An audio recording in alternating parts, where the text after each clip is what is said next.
ଲଗାଇ କରିବା।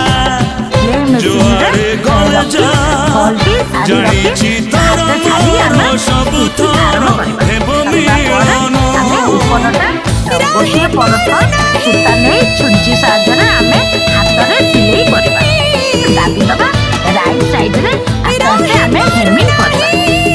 ହେମିଂ କଲା ସମୟରେ ହାତ ଛାଡ଼ି ଆମେ ହୁକ୍ ଲଗାଇବା। ହୁକ୍ ଲଗାଇବା ଦ୍ୱାରା ଆଉ ଶାଢ଼ୀରେ ପାଉଁଜି ବାଜି ଆଉ ସୂତା ଛିଣ୍ଡିବାର ସମ୍ଭାବନା ବହୁତ କମ୍ ଥାଏ। ଅତି ସହଜରେ ଆମେ କେମିତି କମ୍ ସମୟରେ ଆମେ ଶାଢ଼ୀରେ ଫଲ୍ ଲଗାଇ ପାରିବା। ଯଦି ଆପଣଙ୍କୁ ଏହି ପ୍ରଣାଳୀଟି ବହୁତ ଭଲ ଲାଗିଲା ତାହେଲେ ନିଶ୍ଚୟ ଲାଇକ୍ କରିବେ, ସେୟାର କରିବେ ଆଉ ବହୁ ମାତ୍ରାରେ ସେୟାର କରିବେ, କମେଣ୍ଟ ଦେବେ। ଆଉ ଏମିତି କ'ଣ ନୂଆ ଭିଡ଼ିଓ ଶିଖିବାକୁ ଚାହୁଁଛନ୍ତି ମୋତେ କମେଣ୍ଟରେ ନିଶ୍ଚୟ ଜଣେଇବେ।